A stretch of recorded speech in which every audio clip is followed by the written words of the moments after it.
Okay, I think we're going to go try address these technical issues and go back to Andre Labuschagne from Eris. Are we back up and running? Yep. Great, excellent. This time we might be working. Is that working? Excellent, Andre. Well, I gave your intro and bio earlier on, so I think we'll launch straight into it. But busy times for you. I think I counted 6 announcements this morning, so well done. A few resource and reserve updates, I think. So, mate, let's launch straight into it. Great to see you. Thanks very much, Paul. The only thing I can say about your intro is I might not be the best cricketer, but I can throw balls. I can tell you that. Well, thanks, everyone, and thank you for attending the Eris presentation. And what a 12 months we had.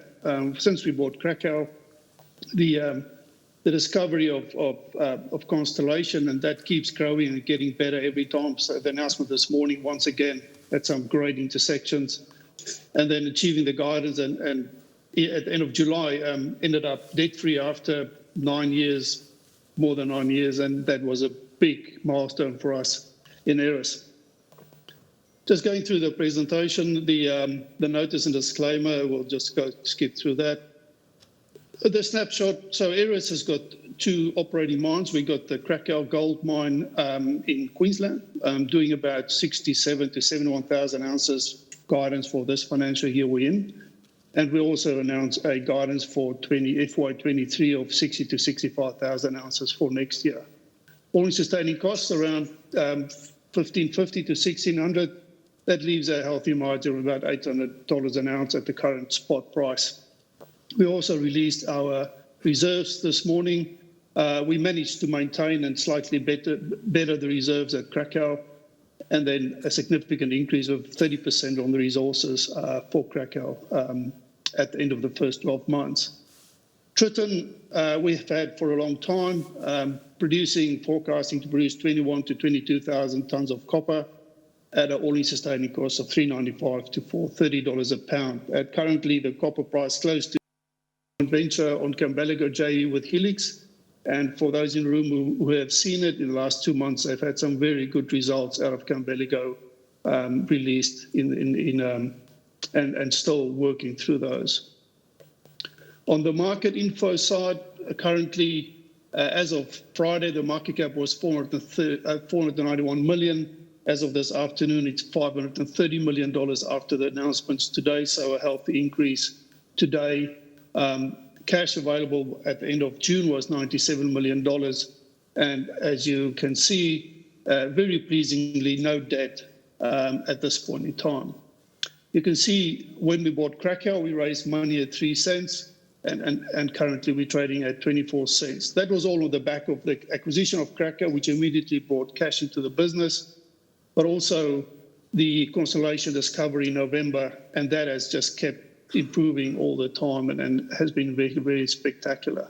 We've raised $50 million last month, and that was all with a focus on how do we deliver on the growth strategy for us, specifically at Tritton and Krakow. Just touching on the highlights for the last 12 months, as I said, we bought Krakow. That was successfully integrated, and the team at Krakow has done an amazing job to keep the production up and actually doing a lot better than what they originally had in their budget. And they better their all-in sustaining cost guidance, which was originally 1,550 at 1,483. We have seen improvements in resources over the last 12 months. We're busy finishing. I think I'm back. Yeah, great. Yep, go ahead. And then we got the discovery, the Constellation discovery. We closed the year with 105 million between cash and receivables. We talked about the debt. We now got ANZ as our main financier, who has put in a 35 million continued instrument facility for the bonds, and we've cleaned up the business on non-core assets. So how does it look going forward? So Tritton, as you can see at the bottom right, has consistently produced between 30 and 22,000 tonnes of copper. It has been coming out of 2 operating mines, the Tritton copper mine and the Tritton mine and Murrawombie mines, and both of those has delivered over that period those sort of tonnes. This year we're forecasting 21 to 22, and you'll see the uplift starting to come into FY23, and that's all part of this this model we're going with is to bring better quality tons into the mill. And the Tritton mine is getting deep, and the grade is getting lower. And we got this opportunity now with the cash and the position of the business to bring in better quality tons into the production profile. And we'll talk about that in the slides coming up. You look at this is what we announced basically this morning. We're planning to spend $50 million, bringing in three new production sources in FY22. So we've already started the Budgerygar deposit. We're going to bring in the Avoca underground mine into production, or start the development of that and bring it into production as probably only starting FY23. But that is the model of displacing 1.5% copper with 2.5% copper out of Avoca tank. And then there's a cutback on Murrawombie pit, which will give us additional feed. And then we got all these range of exploration projects. Constellation, we'll talk a lot more because that is an amazing find. We got the Kurrajong deposit, which is also higher grade copper. That's already an exploration target, which we will start to drill and bring into production. And then Budgery. So what it comes down to, if you look at this slide, each one of those projects, so we've got two operating producing mines currently in Tritton and Murrawombie. This financial year, we bring the next three operations in. We got the Budgerygar deposit, which is close to Tritton, as part of that infrastructure. We will start Avoca tank, and we'll bring in the Murrawombie pit. And also allocating an additional $15 million to exploration this year. The aim is to bring all those other projects from exploring to development and construction within the next 2 to 3 years. Specifically this year, we'll focus on the infill drilling for Constellation, Budgie and Kurrajong, to have them all by the end of the year into a resource, and some of them as high as indicated resources. So it's all a pipeline which we're working on, and all of that will deliver in the future of the Tritton business plan. We will see better quality tons and grade coming into the production profile and lifting the production outputs. So we've heard about some of the other exploration guys. We heard from Rob and Peel.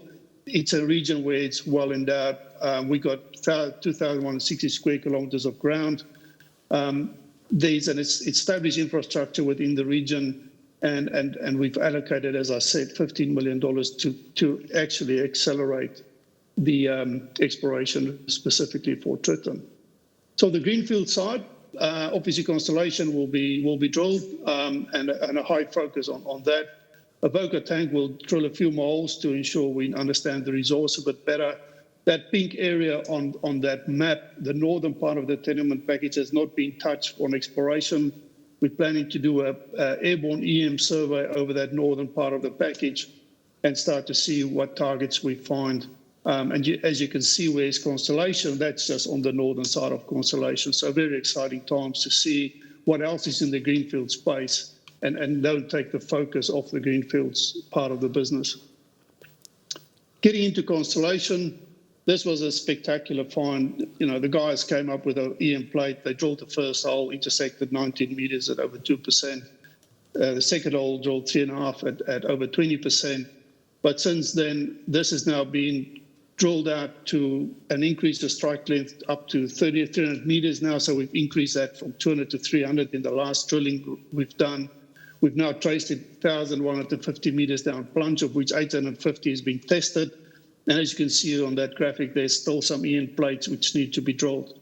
It has been a really great find for us. It just shows that if you keep exploring in that region, what you're going to find. Here's some of the results we released this morning. So this deposit has gone all the way up to about 5 meters below surface at this stage, and you'll see that 61, nearly 62 meters at 5% copper, which is one of the results we released this morning. Quite a lot of really, really good results. What this is, the concept is going to become that you're going to mine a smallish, high-grade, low-strip, open-pit mine, and then continue underground as you take the rest out. And as you can see there, we'll also be drilling. So the RC holes, for example, headwater, we did diamond, and that first hole, for example, is an extension of the diamond hole, which created those results. We did find a bit of an issue with the assay, so you'll see some of the assays doesn't have gold in. It's just the lab has been closed for a few days in orange while there were some COVID restrictions, so it's all a bit about catching up in the results. Moving on to Krakow. So it is a high-grade, low-cost mine, and this is the mine which really started the transformation of Aeris into where we are today, where they delivered significantly better than their budget at 73,000 ounces and at much lower cost. And we've upgraded our guidance. Originally, when we bought the mine, we thought we're going to do 57 to 61,000 ounces in FY22. With the amount of work which we've done so far and the increase in resources, we are seeing a significant increase. So we're going for 67 to 71,000 ounces, maintaining our all-in sustaining cost as what we had before. And as I said earlier, we've now added the FY23 forecast. The real focus here is accelerating the exploration. It's about extending the mine life, and what we've done on the near mine stuff. Firstly, we've looked at the process plant that typically did 570,000 tons of annually. We're now pushing to 650, and what that allows us to do is to start to really look at the cost, the production profiles, the efficiencies, to start to look at cut-off grades. So what we've done is we really looked at cut-off grades as part of this whole near mine exploration strategy. We've got multiple targets which we will test. We've got 3 drill rigs going, so we brought an extra one in, and we've allocated $9 million of the funds we raised the other day into the near mine exploration. When we took it on board 12 months ago, we basically parked the new space or the Greenfields exploration side. We have now got a lot more confidence in prioritizing the targets, so we've got that done. We've got drilling approved for Ballymore, and we're doing a magnetic survey on board and at Bowyard, and we're taking $4 million of that. So it's all about creating this extended mine life, and you'll see some of the work we're doing. You can see there already the updates. We had significant updates on the resources we've drilled so far, and we're still busy drilling. We've seen the ore reserve, and as I said earlier, the mineral resource significantly increased in the announcement we went out this morning. This has been the history of the mine, so it never had more than 3 to 5 years in reserves. We are playing a bit of catch up. You can see over the last 3 or 4 years it has come down. This year we've replaced what we mine and add a little bit more, but it's really coming down to keeping that focus, both the near mine, and it just shows that you're never going to have an extension, a very long life from a reserve point of view, but there's a significant amount of resources, plus then new areas which we'll explore to bring into the production pipeline. This is just typical of the amount of opportunities. We got the Western Field is the area which we're currently producing in. We have George Rose's Pride and Klondike Royal, so those two is now development ready and will go into production plans. And then you've got the whole list of those sitting there as priority targets, which sort of takes you to this slide, which shows you the image of the underground. What we've been doing there is every single one of those red areas is the ones we're currently drilling, and each one of them has resulted in an upgrade or an improvement in resource and reserves. The ones in black are the ones we're targeting going forward. In the new space, Krakow Southwest, which is at the bottom left of that image, has been our priority target. So we've done an analog on it. It's potentially, can be the Western Field, which currently mining is over 2 million ounces. We can see that again, and then there's focus on Ballymore and Bowyard to bring those two and start to test and draw those out and see how we can find new tons outside the current operating areas. On the M&A space, we are always looking. Aeris has always been very open about we want to grow this business. We are looking at copper and gold opportunities. Australia makes obviously sense. Offshore is about risky currently with COVID. I think that will be on the back burner for now. But we are striving to create a substantially bigger business and using the current value we've seen the last 12 months to see how we grow and improve the value or the quality of the assets we're looking for to bring into the business. I guess in summary, FY22 was a great year. It was very transformational. But really, it's now what are we going to do now that we're moving on? With Tritton, I think it's where we see the biggest real short to medium term opportunity. For the last 9 years, we ran Tritton on a survival mode. It was always 18 months ago, we nearly ran out of water.